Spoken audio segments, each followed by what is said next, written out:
and you repeat it every day often enough, eventually the people will come to accept it as true. And so I noticed a very Gobelian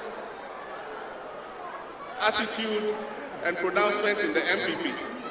They told all their communicators, anytime you mention Mahama or NDC, say incompetent. So you hear Bawumia and say incompetent Mahama administration, incompetent. You've never held any responsibility anywhere near presidency before. You don't know what it is like to be president.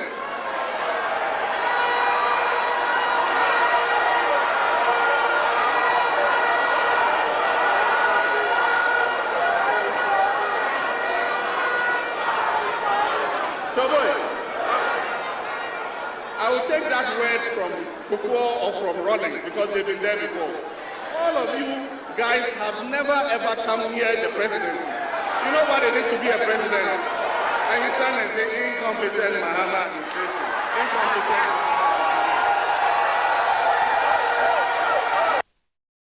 So many people have been asking, was John Mahama really incompetent? Because today many are referring to his track record, just as many will be referring to Dr. Mahamudu Bawumia and Nana Akufo-Addo's track record.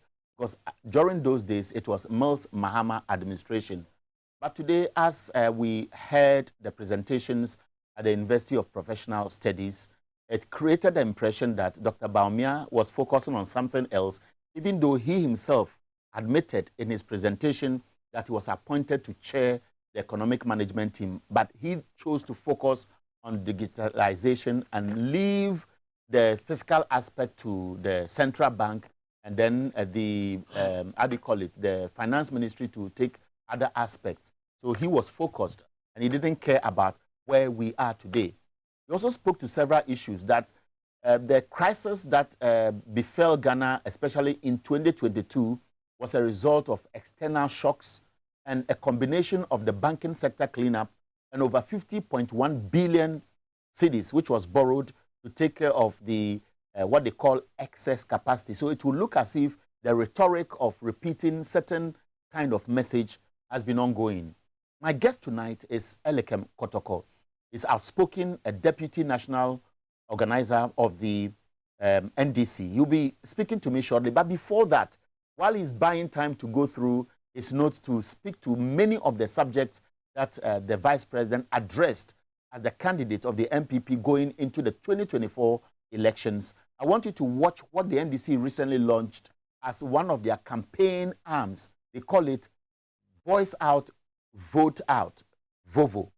Some key personalities, including the 2020 running mate, spoke at this event. Very brief. I'm sure by the time this is over, Elikem Kotoko would have been well seated for us to delve into key issues Dr. Bawumia raised today.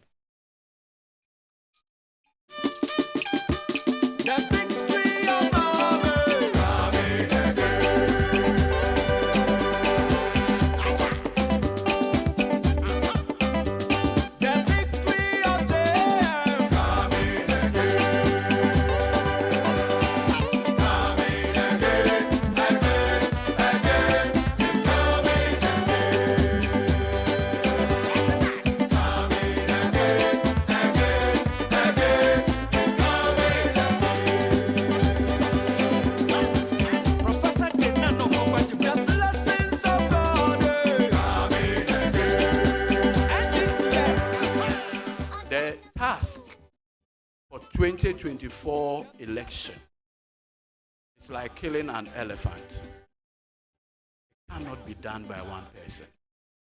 It requires all of us in the collective manner to stop the elephants and the destruction to the livelihood of our people.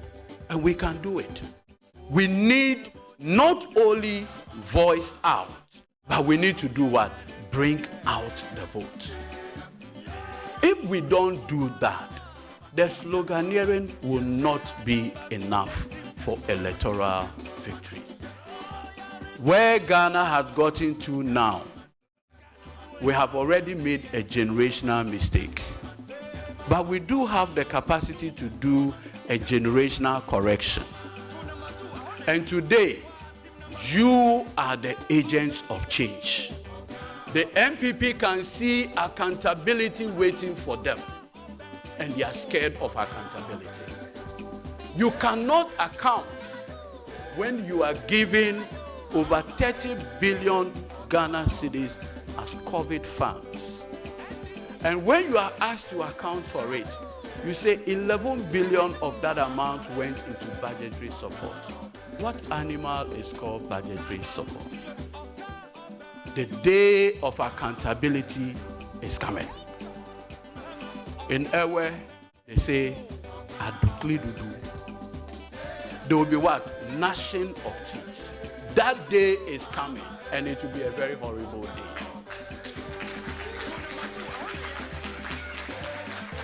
Look, every cedi, every dollar spent in the name of the good people of this country will be accounted for. And nobody will escape the fire of accountability. It comes soon, and it is on its way. And like H.E. John Dramani Mahama had made it abundantly clear, there will not be anything like Father for all. There will not be anything like Father for all. Once you offend the laws of this country, you face the full rigors of the law. Look, let me tell you this. If we don't do that, we won't survive 6 months in office. We will not. And it is important that duty bearers post-2025 acknowledge this responsibility. We need to do this to serve as deterrent. Because you see, the MPP that we are dealing with, they are not normal. No, they are not. These people that we are dealing with, they are not normal. So if you allow them, within a month, they'll reinvent themselves and start making noise. And that is why we need the support of each and every one of you, the rank and file. Let us, with one accord, agreeing that we are all under the umbrella, support the flag bearer John Dramani Mahama to prosecute this campaign for change 2024. Now, the reason why from November 4th to date, the Bawumia campaign has gone down to the show is that his consultants are struggling to find a theme for his campaign. Is it going to be change or continuity? Each one of them is problematic. If you say change, to what? How do you change Nanado for Akufo-Addo, father and son, Jack Toronto and the junior brother? They are one and the same. So he cannot formulate a campaign team on change. The other thing too is that it cannot be continuity for him to continue this mess. Problematic. And so you can see that the entire campaign is in a comatose. And that is why they have decided that this coming Wednesday, they will try some voodoo campaign work. But we are ready for them. No, we are ready. Kofi Bento had his. We are waiting for Bawumia himself.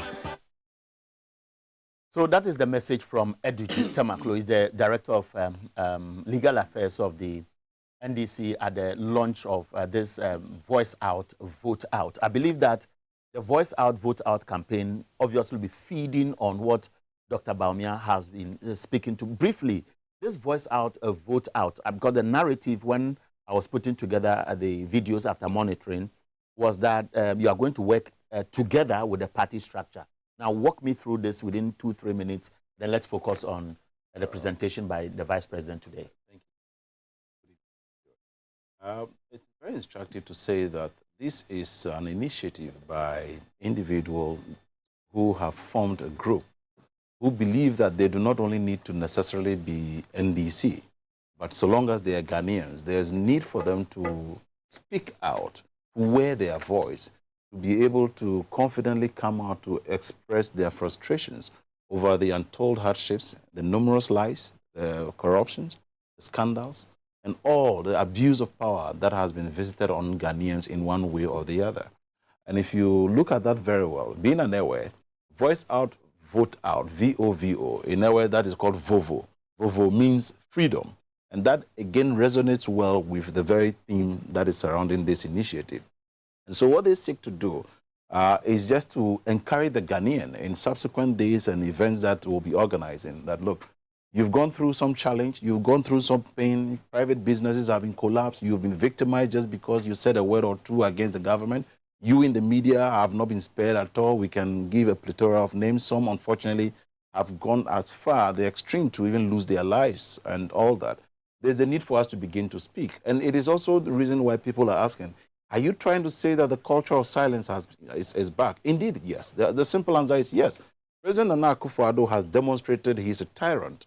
And so we cannot hide from this fact unless we want to continue to be treating this with velvet gloves and pretend that, oh, there's a democracy in Ghana which has been redefined by this. No. We have a tyrant who wants to have his way at all times. You cannot even have your say at all times. But we must then begin to say, look, there's no army bigger or stronger than the people. And therefore, if gradually people are beginning to wear their voice, it means that Kofi somewhere in Akpandure will begin to talk. Ama in Kwesemintin will begin to talk. Ojo, who is in Takwa, will also start talking.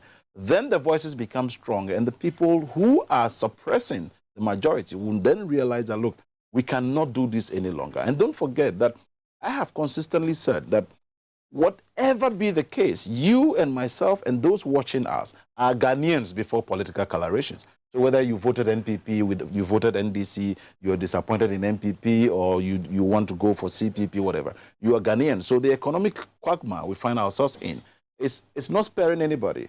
In fact, the truth is that even the president is going through the same challenge. But the only truth is that he has got money enough to be able to get out of that. But those of you who probably are just loyalists, who are struggling and say, oh, yes, no, let's still give him time. We find ourselves in a mess. And this is a regime that is not accepting responsibility for anything, but ready to blame everybody for anything. Now, so let me just stand on that note and let's focus on the presentation today. It would look, come across to critics that everything was choreographed.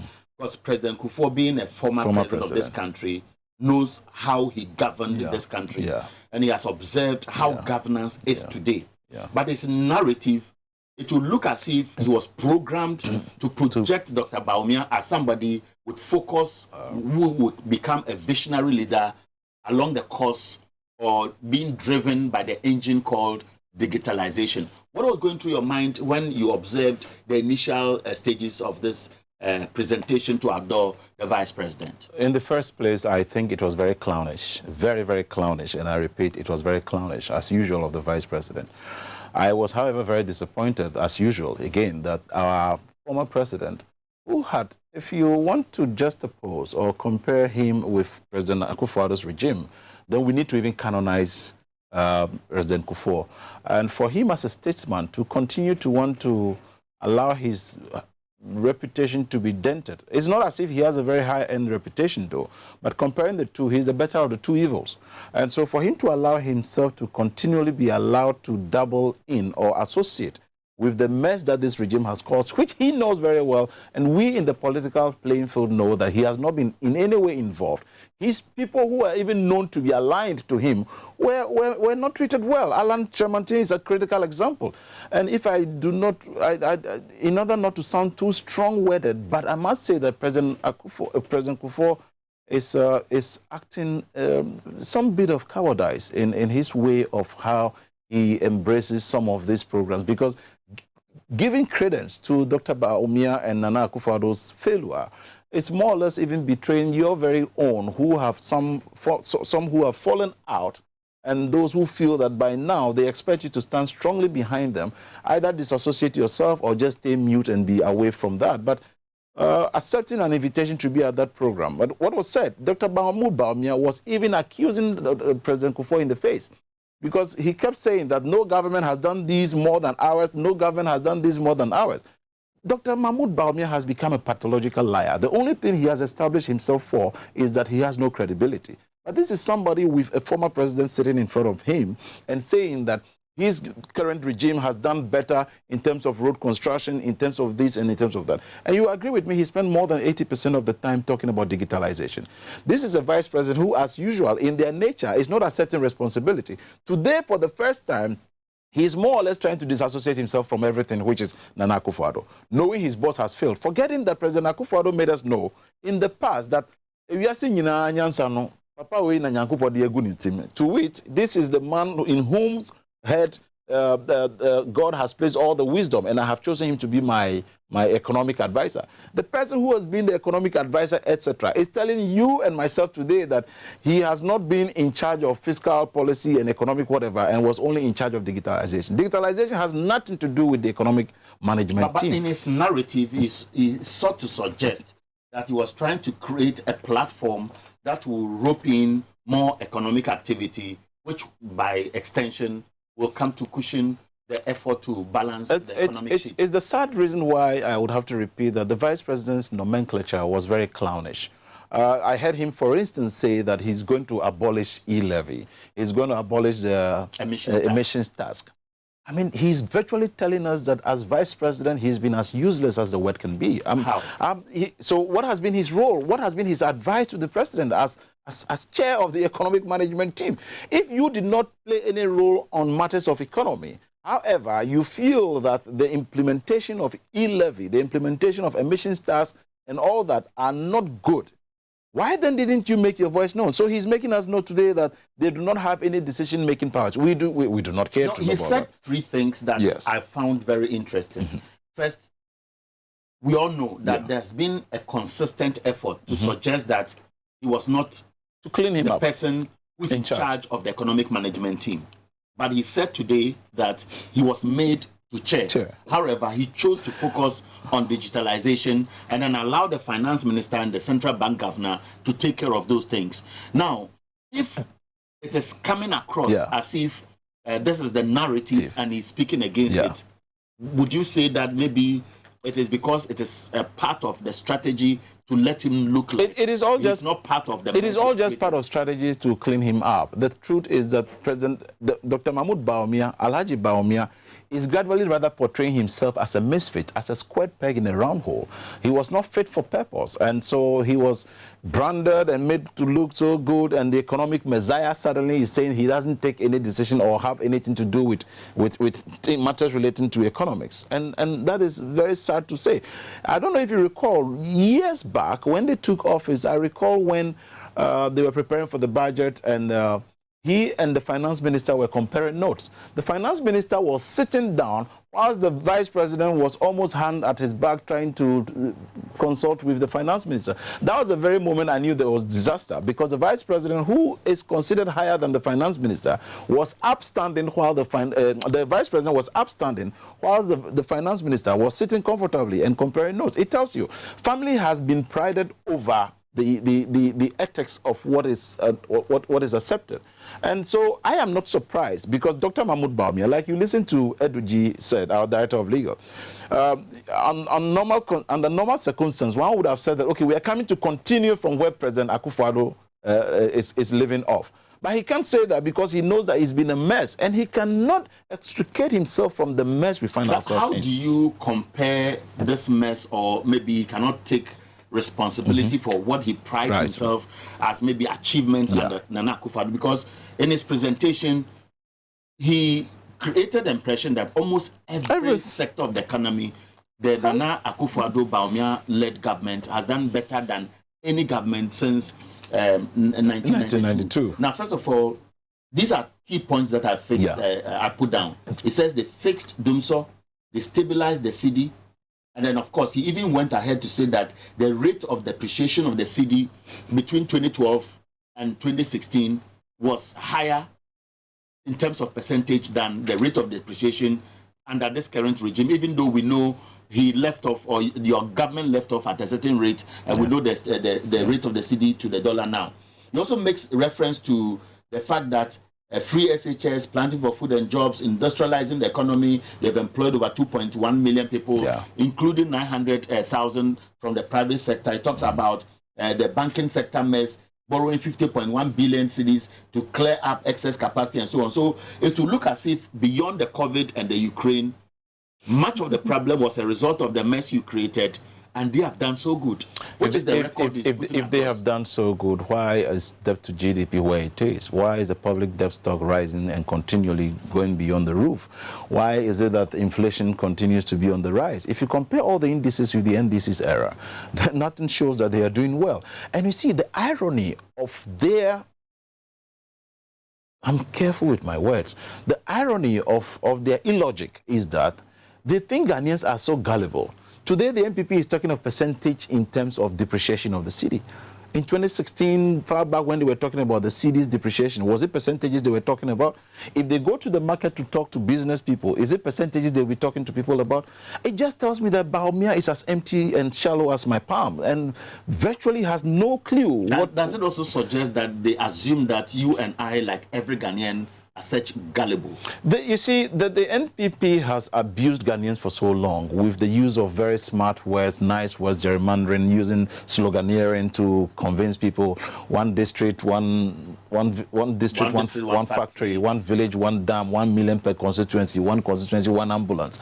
And all of this is then it was, we built 56 hospitals. When they couldn't meet the timeline, then they said Agenda 111. How many of those hospitals have they built with less than 10 months to end in their tenure? They have even dug a big hole over there in the name of a national cathedral. The president told us that because we are even a nation that believes we are largely Christians, we fear God. So when the president says that I will build for God a cathedral, we all said that is good. Even the Christendom, both the fake pastors and the genuine ones, all embraced it, saying that he will do that. What has happened? It's only a manhole that has been dug over there. So this is a regime that has got the penchant for trying to hoodwink us by use of words. And that is where we find ourselves in the Do you think Ghanaians anticipated what we heard today, or they would have been more maybe considerate if the vice president has spoken to critical issues affecting the Ghanaian or concerns that Ghanaians are just angry about? I don't think Ghanaians are surprised anymore, especially the middle class.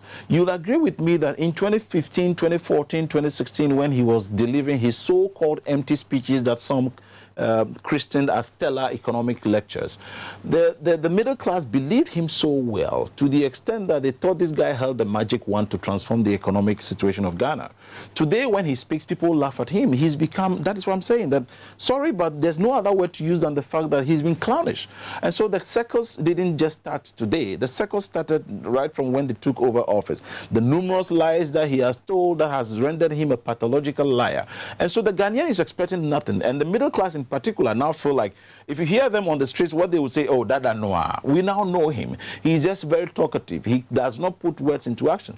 This is a vice president who till date has not been able to talk about the LGBTQ+. He is a Muslim. He should be able to voice out strongly on that, because the Islamic community would want to know what the vice president's position is on men sleeping with men and women sleeping with women. These are matters we need to know. But look, he spent the whole time rehashing technology, digitalization here and there, the railways here and there. And you see, you could tell now that President Mohammed's 24-hour economy is hitting him so hard. So at the mention of everything, he now has to say that it is available 24 hours a day. Very clownish, very clownish. Now, let's now go into specifics. Yeah. Before we play some of the sound bites, or maybe some of the clipped or excerpts of what the vice president has been saying, I've also seen a post by the former Minister for Communications, Dr. Omane Boamah, actually challenging Dr. Bawumia's claims on Momo transactions. I've also been doing some quick digging, and of course, that's what Dr. Omane Boamah also put there. NBC established the www.ep.gov.gh to offer digital payment services, credit, debit, blah, blah, blah, and it goes on. And he supports this with some documents, and I'm sure if the producers can show some of those pictures associated with what he put on his Facebook wall. Now, while they are at it trying to pull those pictures Dr. Mani Bawumia just posted on his Facebook wall, I'm making reference to pictures that are supposed to come with this particular post, where you see some reference to some pages that he killed from. Yeah, so let's watch those ones now. Now, while they are yet to be produced, I also went to one of the publications by the Bank of Ghana, and if my producers will help me, one of those this particular publication by the Bank of Ghana, this publication was in August 2017, and it made reference to Momo transactions. And if you can move on to, so while it is rolling, I think when it gets to the third paragraph, I'll prompt you to pause it. Bank of Ghana at the time was making reference to the growth of Momo transactions, and it was talking to almost about 740-something% between 2012 and 2016. And if you pause it down, just go up, you see the paragraph. The Bank of Ghana in 2016 reported that, and that is where, so let the video roll to that particular place so that we can see the paragraph well. Now, I was doing the quick research because Dr. Bawumia suggested that the interoperability has transformed Ghana's Momo transaction business to the extent that it should be given all the praises that it deserves. Now, the reason why I've made this quick reference before we go and play excerpts of his presentation is that every economy is expected to grow. So when a policy is initiated, that policy gradually, how do you call it, rolls in a lot of people, and that transforms into the figures that, so if you watch this particular graph that you see on the screen, the red one tells you the growth, and then you see the interpretation as it is. Now, when Dr. Bawumia spoke and suggested that they have done so much or far better than previous regime, not giving credit to other regimes which may have set the platforms for certain other policies to be rolled up, did you see him as somebody coming across as genuine enough, or just trying to project himself as was suggested by former President? The Vice President has the hypocrisy of cherry picking as and when it favors him. And so there are times when he looks at some of the things and he feels I can easily lash on these. Then he lashes on that one and takes credit for it. Then the moment it doesn't look so good, then he says, I am excluded from this. I didn't make those decisions. And you see, I am not surprised. This is the character of the Vice President we have known for the longest time now. For 7 years and counting. If anybody does not know the Dr. Mahmoud Bawumia, then you have not done yourself that much good. When you say everybody does not know him, he has been in Ghana, he has been speaking, and he continues to reference things he has said in the past that some may see as wrong. Are you suggesting that he doesn't listen to criticisms or insults or attacks? The largest problem he has is that he has found himself in a fix. This is how I have projected myself. I need to stay the course, embarrassing as it is, but I have to do it even to clean the image of the president, who is a mess himself. So I have to be the dirty work doer, and that is what he's been doing. And he's been rewarded with it. And don't forget that Dr. Mahmoud Bawumia, even at the Congress, or whatever they called, where he was elected, over 35% of their own people rejected him. That is actually a vote of no confidence. Do you want to compare that to President Mahama, who had over 90-something% endorsement? And that in itself is another. He's been trying to even talk about corruption. Then you would ask yourself, who at all has been preparing his speeches for him? So sometimes it appears he never gets time for himself to sit down and even go through, if at all he has no inputs in the speeches. But he sounded very confident. Oh, he will. He has always sounded confident. We have two tapes, I'm told, already. One is about Dr. Bawumia explaining why the Bank of Ghana, for example, did a good job, even though the report. So that one, you see, it's called Solution. So let's listen to Dr. Bawumia trying to praise the Bank of Ghana for doing so well to cushion government at the time the economy was almost crashing. COVID. In addition, our debt became unsustainable. Along with many emerging economies, Ghana lost access to international capital market financing. This resulted in a balance of payments crisis, as Ghana had to continue to honor its debt obligations, energy payments, and the import bill. We faced a serious global and domestic economic crisis. There were many who predicted that we were going to end up like the situation in Sri Lanka, with fuel shortages, food shortages, inability to pay workers, doomsday, anarchy, and chaos. Indeed, Ghanaians were hit hard by rising food prices, increased exchange rate depreciation, and rising fuel prices and rising transportation fares. Bondholders also saw a sharp decline in their net worth following the painful debt restructuring program. We faced very challenging times, but with calm leadership and the support and understanding of the good people of Ghana, we have weathered the storm. The government had to seek IMF support to stabilize our economy and restore fiscal and debt sustainability over 3 years. I must at this stage salute and give particular recognition to the Bank of Ghana, which has come under unfair criticism for taking the necessary measures which help pull the economy back from the brink. The Bank of Ghana provided needed financing to the government at that critical moment.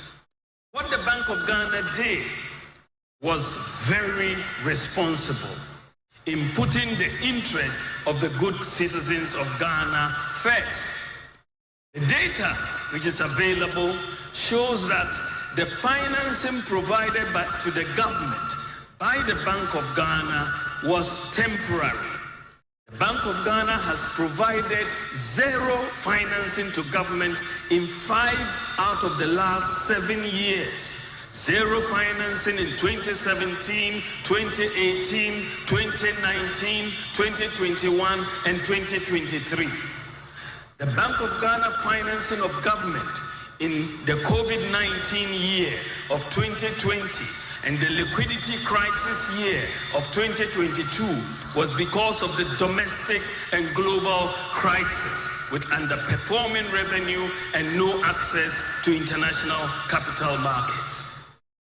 Ladies and gentlemen, the good news is that the data shows that the economy is recovering from the crisis we faced. So that is Dr. Mahamudu Bawumia, Vice President and MPP's 2024 flag bearer. Now, the reason why I've made reference to this particular tape is that we all know why we went to the IMF, because at a point, I know very well that the IMF itself, the World Bank, financial analysts were warning government about overborrowing and the large size of government and policies that were actually not investment driven. But government did not listen. Now, if you look at the praise singing of the Bank of Ghana, it will look like there's a conscious effort to whitewash the central bank for what it did. I know before 2016, there was a policy about zero financing. And at that time, we're all under IMF. So 2016, 2017, 2018, that was about the time IMF were just exiting the package into 2019. We couldn't do anything but for the zero financing policy. 2020 was an election year. And then 2021-22, when it began to manifest the economic mess that has been created, we saw Bank of Ghana in its same business of printing money again.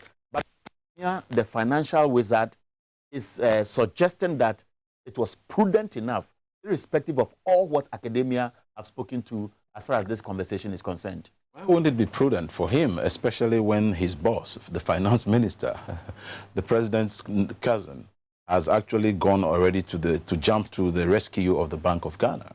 And we have all heard and are aware of the fact that even the governor of the Bank of Ghana at a point in time felt he was not happy he was being left alone to be hanged, So there was the need for him to receive some kind of cushion or protection. And so you recall when Ken Ofori-Atta came in to address the press and express discontent over why Ghanaians were chastising the Bank of Ghana. Meanwhile, this same Ken Ofori-Atta is the very person that 88 of the NPP's own members of parliament decided to say that, look, we do not think that the finance minister was fit for purpose, and Mr. President, you need to sack him. The president told us that he was maintaining him until the end of year when the IMF conditions were met, etc. Then we now have a vice president who is also again now saying that they were being lambasted, and these are Ghanaians, and you, like you said, economic analysts in various forms, in various submissions, did make us know that we're heading in the wrong direction. And we keep digging and going deeper. The only problem is that this is a bunch of misfits who will never take responsibility for anything. When the COVID funds came and they were distributing it like toffee among themselves to their parliamentary candidates, etc., what were they expecting? When the World Bank came to even indicate on their website initially that funds, there were no transparency in the disbursement of funds, etc., what were they thinking? When you needed to spend 9 billion to actually clean the banking sector, and you have spent most times 3 of that, what were you expecting? And when your president was misbehaving, misconducting himself virtually, even traveling on private jets to go and watch football matches, etc., behaving like a headless chicken who will not listen or heed any advice, what were you expecting? But somebody will ask this question, why should Dr. Bawumia be hanged for a government led by Akufo-Addo's mess? Do you recall the PDS scandal where President Dr. Mahmoud Bawumia made some very serious changes to condition our insurance guarantee, from bank guarantee to insurance guarantee, from conditions precedent to conditions subsequent? That alone made us lose almost 500 million or so, which they have not gone for. Look, in plain language, if someone is supposed to say, one would have said that these are career criminals. These are career criminals. And Dr. Mahmoud Bawumia has forgotten that the Bank of Ghana went ahead to even write off the government of Ghana's indebtedness, which is a criminality because you are supposed to go to Parliament to seek approval. And he's saying that he feels that they have done the right thing at the right time because they were printing monies, and some of them in positions of power were enjoying all these largesse. And so I'm not surprised. But it is very sickening to have the vice president continue to dent his image to this level, where he feels he that is down needs fear no fall. And so don't be so surprised, because it is a political arena where no matter what, the NPP needs to have representation. And the only person who best fits the position to be able to defend the mess of the president and his tribesmen, family and friends is Dr. Mahmoud Bawumia, who has always performed the cleaning job for them. Well, I will take in a short break. My guest is Elikem Kotoko, Deputy National Organizer of the NDC. He's here specifically because the conversation is on what Dr. Bawumia did today. Most of us will agree it's a campaign launch initiative that was embarked on today. I don't know what is going through your mind as an ordinary Ghanaian, if Dr. Bawumia has convinced you, or if for any reason you think that Dr. Bawumia's vision that he outlined today is best solution to our problems rather than solving it now. These are the controversies that we want to speak to. We'll be taking a short break. When we come back, we'll delve into that aspect of the presentation he did today.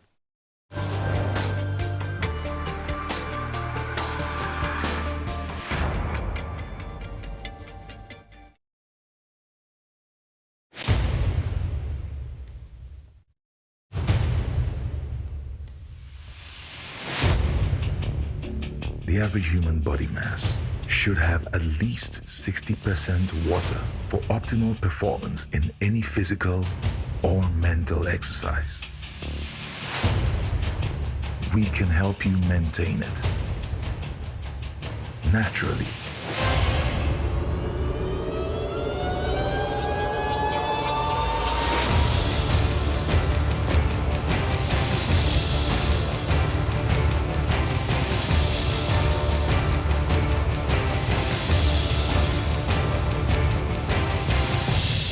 X Natural Mineral Water. Simply natural.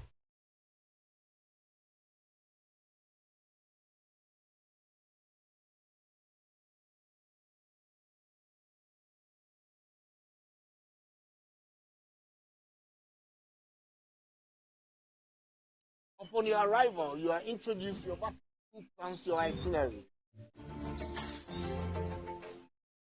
so many activities all in the same premises. Visit the gym or the stables, they have it all. At my break, I'm able to practice my putting.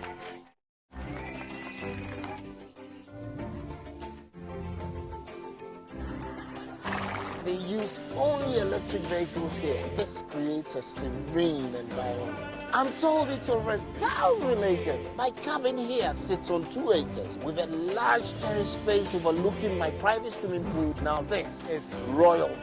They have their own farms, thousands of fruit trees. I can also have my lunch here at the waterfall. Quite a beautiful place you have to say.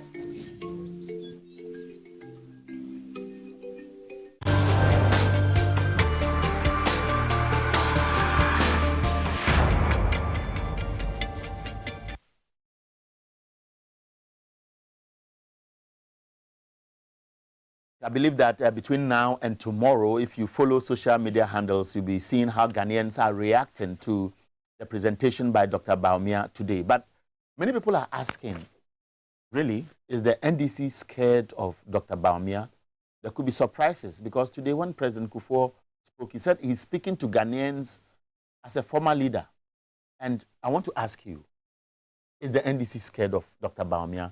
Because the NDC has severally said, you're not taking anything for granted. But how are you going to diffuse what for him and his party are so much well scripted that will feed into many minds? The NDC can never, under any circumstance, be scared of Dr. Mahmoud Bawumia or Alhaji Bawumia. It doesn't even matter who he chooses as his running mate. And the reason being that the credible record of President John Dramani Mahama speaks volume. It tells for itself what a statesman we had, what values he held in high esteem, and how he decided to be sincere. But they chose to throw mud at him and say all manner of things and all that, and they had their way. Now you have power, and this is what you're using it for. Dr. Mahmoud Bawumia does not scare anybody in the NDC, but we must say on authority that he is their candidate, and therefore he is the one who will come out to expose the lies that he's saying. For instance, if you listen to him, he was trying to even talk about corruption. He dared not. I mean, if you look at even Transparency International's CPI for the past 4 years, President John Mahama's worst performance is what remains their best for 4 years. So what are you doing? For 4 years, you've been fighting corruption. I even think that Transparency International has not been fair to us, because they have performed far worse than even the 43. They do so. Yeah, well, how did he say that? That is the working contradiction he has become of himself. He was the same person who said that, look, John Mahama fixed Dumso and he did not deserve any credit for it because it was a problem caused by him, which I disagree that John Mahama didn't cause Dumso. He talks about jobs creation. Yeah, he said 2.1 million jobs. And guess what happened? He didn't have to take the NDC. Ghanaians out there, especially their own MPP people, were asking, where are these 2.1 million jobs that ourselves are even unemployed? He boasts of achievements in the agri sector. He has also made mention of some of these. And you see, he's talking about this improvement in the agri sector, yet the prices of food on the market continue to be on the rise. It doesn't make economic sense to anybody. So Dr. Mahmoud Bawumia has lost touch. Maybe he needs to go back to the 170 or 180 questions he asked some time back when he was in opposition. Then review it and find answers to those questions. He has suggested that, but for COVID or Ukraine-Russian war and the banking sector cleanup exercise and excess capacity and so on, which was the mess they were clearing, the economy wouldn't have been where we have found it today. And he said today that there's been some progressive improvement. Could it be because the IMF and the World Bank are watchmen at the Bank of Ghana and the Finance Ministry, or, as he said, prudent measures they have put in place getting solutions? At this point in time, one will ask, is Dr. Bawumia talking about digitalization or he's talking about economy? So you see the hypocrisy of the vice president. At a certain point, he wants to talk about economy. Then at another point, he switches. So you are not even sure what exact capacity in which he's speaking, because you want to punch him, then he takes a back seat. Oh, I was just a mate in this. I just collect the monies and I give it to the driver. I have no knowledge and all that. See, Dr. Mahmoud Bawumia has been a failure. He is one of the major reasons why the NPP administration has failed. Because President Nana Addo had so much confidence in him as the economic messiah. with the magic wand to help him. Because everybody knew that President Akufo-Addo was good at nothing but only mere slangs. Everybody who ever worked with Nana Addo Dankwa Akufo-Addo knew that this was somebody who had no knowledge about anything. Even when it came to law, we saw how he embarrassed himself, the president versus Chachuchi Kata and all of that, an embarrassment in entirety.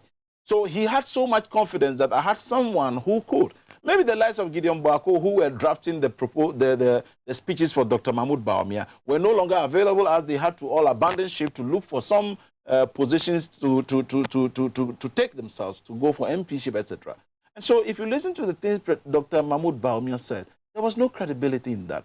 In the NDC, we don't see reason to be scared of him, because when it came to even corruption, as he's saying, why is it that Dr. Mahmoud Bawumia is not able to speak strongly to it? And another matter that is of grave importance to every Ghanaian, I said earlier, but I have to repeat again, is the LGBTQ situation. Now, we'll come to that. Listen to Dr. Bawumia again, Yes. and then you can speak to it. I believe the time has now come for me to speak to you, the good people of Ghana, about my candidature, what we have experienced as a nation, my vision and priorities, and why I believe I am the best candidate for the presidency of this country.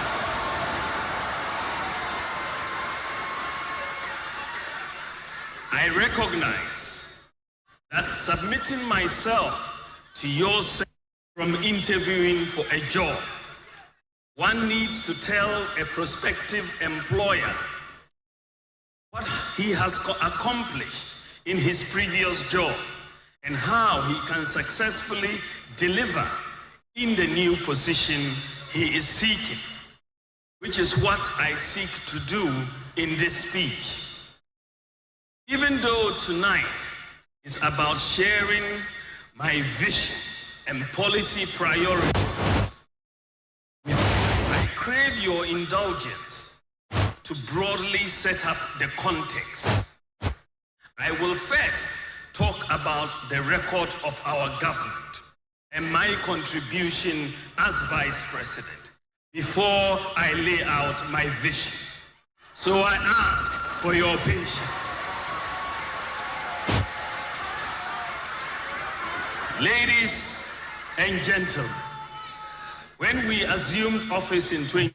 And so the records, we've spoken to it already, are the many things that severally government has referred to as their achievement. Now, he projects himself as somebody who is the Mr. Fine man with good track record, because when we went into the presentation, he boasted about his effort to transform the economy through digitalization. So he talks about mobile money interoperability, he talks about banking sector, DVLA, he's talking about many other things he will do. Now, Bawumia is suggesting that of all the candidates who will be on the ballot paper in 2024, he stands tall, and the MPP stands tall, and therefore the NDC must begin to prepare to be embarrassed on December 7, 2024. He may stand tall on the ticket of the NPP, but he doesn't stand tall if the NDC would have to be compared to him. Because, look, his conduct itself has been a total failure. He has failed to be a statesman. He has conducted himself in many ways that has not spoken well of him. If you listen to him carefully, he was trying so hard to just exonerate himself or extricate himself from the Nana Addo-led administration. And he was comparing notes with what President Mahama has been saying. President Mahama talked about the 24-hour economy. So when he is making suggestions to some of the things, he has to be stressing that it is available 24 hours. It doesn't make sense. Then he was also saying, for instance, that he was going to make sure he will stay within not more than 50 ministers, because President Mahama said he was going to make sure he appoints about 60 ministers. But you are in government. So what are you telling your boss? In plain language, one would say that this is stupidity personified, because you are in government and can effect that change for Ghanaians to see for themselves that, okay, indeed you are advising the president. But it's not the appointing authority. You are not the appointing authority, but the president made us know that you have all the wisdom, and I believe in you so much. You have the economic magic wand. So you are supposed to tell the president, Mr. President, the e-levy is senseless. The emissions tax does not make sense. Guess what? The emissions tax, our brothers and sisters in the neighboring countries, in Cote d'Ivoire, Burkina Faso, etc., they don't register their vehicles at DVLA.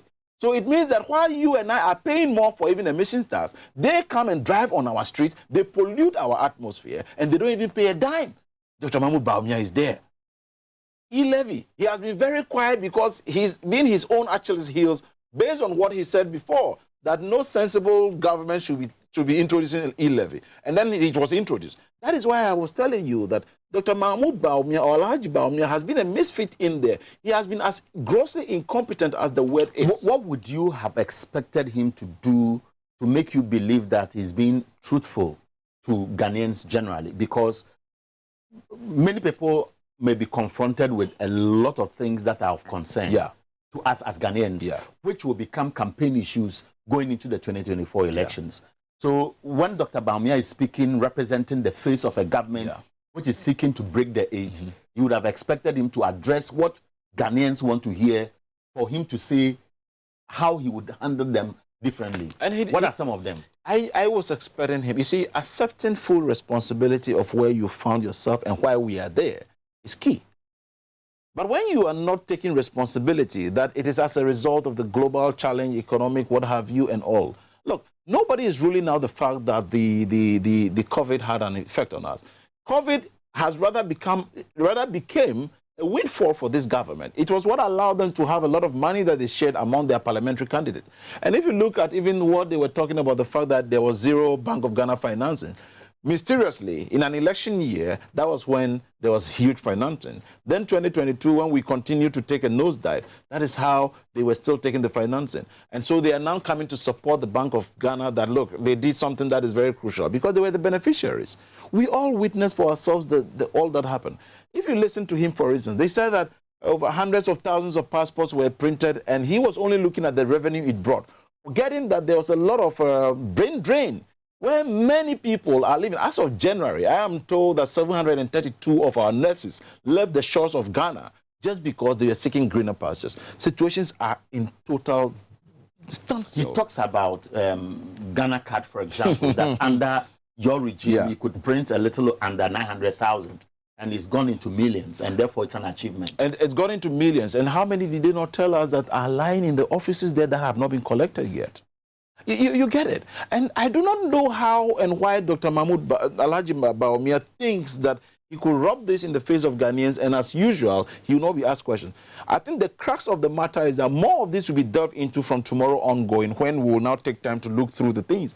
I am happy, for instance, that Dr. Omani Bawumia, who is our Director of Elections, has begun to even look at some of these things to bring them out so that we expose it. So you're going to fact-check some of the things a lot of this will be fact-checked. And it is not only going to be done by the NDC. I agree, and I believe that the likes of even Manasseh, etc., journalists, like even yourselves who are doing credible job, who want to look into these matters. When you look at the railway sector, he's been mentioning a lot of railway sectors, that there has been a lot of improvement. Improvement in terms of what?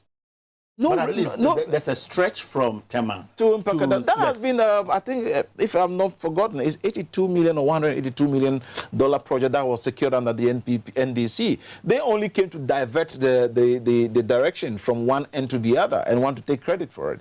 And the Ghanaian can tell some of this. He says they built more sports facilities than any government in Ghana. And we have performed badly in sports than any other government.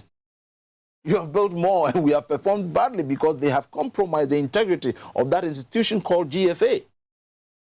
He says they have built more roads. I do not know which of the roads they are talking about, because even if you go just within Accra here, you can tell for yourself the bad nature of the roads. Why is it that Ghanaians in sometimes have been making references to year of roads, Simponia, year of roads? We've moved from taxation to production and all of that. It's just been... Do you think what he did today is going to make Ghanaians more angry? Yes. Why? Exactly. Because Ghanaians expect to see someone who will eat the humble pie and say, you know, for some time now, things have not been so well. We take full responsibility and want to say, and already saying that things have taken a U-turn and getting better. What is getting better? A ball of kinky still remains 5 cedis, and if you are not careful, it may shoot up to 6 or 7. If you want to buy rice and you ask to buy rice 5 cedis or 10 cedis, you may not be able to finish that and then will go hungry. If you buy a sachet of water, it will cost you more to even go and pay at the washroom to urinate. These are the realities of life, that if you bought a vehicle from Kaneshi to Circle, you are paying more than you used to pay in the past. Why haven't all this retreated if they are telling us that we are seeing improvement? And why are we performing so badly that it is only Ghana which is performing in this in the sub-region this way? Other countries are picking up and doing far better, and we continue to be in the mess. But the fact that they cannot accept full responsibility, they cannot be able to tell, look, the truth is that government is confused. They cannot find their way out of the maze. And so let us just keep talking to Ghanaians. Let us just keep talking. And you see, let's break the eight. It is good to say. Everybody knows that the NPP is very good at sloganeering. They can say all manner of things. You recall when President Kufuor also came to power immediately, and a lot of Ghanaians had to go and queue at Department of Labor or so for jobs, that people should go and register themselves. There are a lot of jobs coming. Where are the jobs? That is what I'm telling you. 2.1 million jobs, the population of Ghana. If they have provided 2.1 million jobs indeed, do you know what kind of revolution that would have caused in terms of progressive nature of the Ghanaian? They have industrialized this country. I don't know where they have done that. I do not know where. They have rather destroyed industries. They have collapsed private businesses. And there are a lot of classical examples we can look at of how they have deliberately destroyed private businesses. And the most insulting one was when the president was insulting himself recently, when he went to Tema to commission Central Oil Refinery. He drove past the clay soil area of the front of Tema Oil Refinery. Then when he got to Central, he was now announcing that he would do everything to make sure that Tor is revived. You went to a private person who is a competitor to your Tema Oil Refinery, and now announcing over there that Tor is already up for sale and the worker union is fighting So you see, the president is another walking contradiction of himself. And the two of them, no surprise that President Mahama refers to them as Jack Toronto and his kid brother. And you don't believe that Dr. Bawumia will be his own man? He's got nothing good to offer. He's only there to do the hatchet man job. He can never be. Why would he be when he's been manipulated by those in the helm of affairs today? He's just being held. He's just being held to his boss because of his complicity in a lot of the things that happen. Hey, you know, you were part of this. You were part of this as well too. So you are the only best person who can cover our act. You will be listening to the likes of Alan Kojo Tremartin, who has begun to take bites at him, telling us of some of the fact that he's a misfit and has got nothing good to offer. And we don't need a soothsayer to come and tell us that Alhaji Bawumia has been a failure. And that is why I'm reiterating again that he's one of the major reasons why this regime has failed woefully, because President Akufo-Addo, knowing himself being very empty, was expecting that somebody that was crystallized as an economic messiah was going to help him. So help me with economics, and I'll go and be doing the big grammar. But it appeared the person down there knew nothing about economics. And today we heard it. He's saying that he didn't have anything to do with economics. He prioritized himself with what? Digitalization. He virtually meant to say that he took up the job of the communications ministry or IT or whatever, and that is all he was doing. I mean, it just doesn't fall in line. Well, unfortunately, our time is almost up. And before I wrap up, I just want to just tease you, in your opinion, what did Dr. Bawumia say differently that impressed you today? And if you had the opportunity to take to social media or speak to me or any other media platform tomorrow about what you heard the Vice President say, what would be your comment? I don't know if my producers will give me some 3 minutes to pick some 2-3 quick calls. If they can introduce the number on the screen. I never noticed that the time has run so fast. But if they'll just give me some 2-3 minutes, I'll just pick 1-2 quick calls and then just gauge the opinion among those who are also watching. But while we are at it, now, while we wrap up, what would you say to the general public? I think evidently, if you watch clearly, even the signal was not strong from that operating room. The signal was breaking every now and then. And for them to be an institution using signal as their symbol, the signal should have been very strong. The signal appeared very weak. There was no message. And I could not tell whether it was even a manifesto launch. I am privileged. I have just 3 minutes just to add on. And if you are watching me, the numbers are on the screen. Do quick calls, make it brief, and then let's wrap up. Now you are speaking. Yeah, and so we're told that when they said fake birth certificates could also be detected with the Ghana card, etc. Then Reverend Kusi Boateng came to mind again. This is somebody. Let me speak to somebody quickly. Sorry, I have to catch you, but I felt I could have done this earlier. Good evening, and make it brief, sir. Where are you calling from? ahead briefly. Yeah, I'm a heart.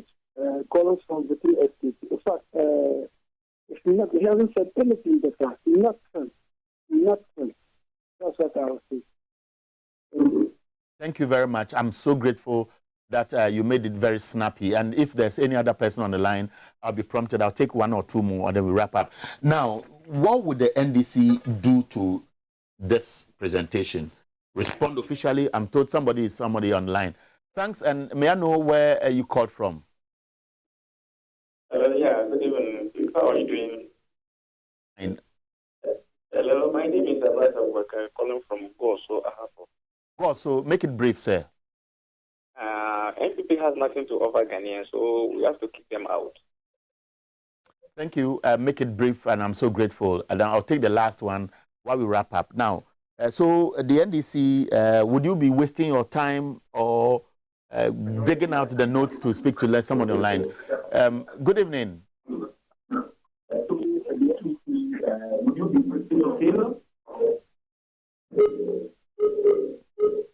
Okay, so I don't know whether there'll be top up. The time is almost up. So because okay, I'm told there's somebody else online. Thanks for the call. May I know where you called from, sir? I'm calling from Ketu South, Agbezuma, precisely. Sanregu? Ketu South, Agbezuma. Oh, Ketu South. Okay, Marekua phone. So make it brief, sir. Last person in my hotel. Oh, it will be well. We are not in doom, so maybe the light off is artificial. That's what government is saying. That's just on the lighter side. Yeah, the presentation was so empty. Okay. So empty, and the usual preparation by the NPP government. Okay. Thank you. I know if I opened the lines earlier, maybe Elikan wouldn't have spoken. I'm so grateful for a few of you who have made the effort. Unfortunately, the program ends at 9 o'clock, and I cannot take much of your time. I was asking, I haven't condemned almost everything Dr. Bawumia suggested to portray as a rebranded vice president seeking to lead Ghana, with all the assurances that would transform almost everything. Would you be responding officially? Three things will happen. Social media will grill him by exposing the lies. The media will also do that. And various analysts who feel that there's a need for them to fact check and put him in check will do that. The NDC will also look critically at some of the things that are not facts, non-factual, and put them right to make sure that Ghanaians are told the truth about situations. Stuff that we did, like the e-services we did, and they only came to change the name, change the domain name, and then they are trying to take credit for it. So there's a need to let the Ghanaian know the NDC story by exposing the lies in what Dr. Mahmoud Bawumia did, even though he's an established pathological liar. Okay, thank you very much. I'm so grateful, very brief. The notice was short, but I'm grateful that you made time, because many people had wanted to join this conversation, said they wanted time to really sit down and critique what the vice president will be presenting so that they can make constructive conversation. But I told him to monitor critically and then join me for what we have done. Tomorrow, this program will be repeated at 1 p.m. So if you missed it, you can call a friend to also watch. And of course, I believe that it is about time for you as an ordinary Ghanaian to take your own responsibility, your own fate in your own hands, be very bold enough, speak to the issues at stake and those set on the fence.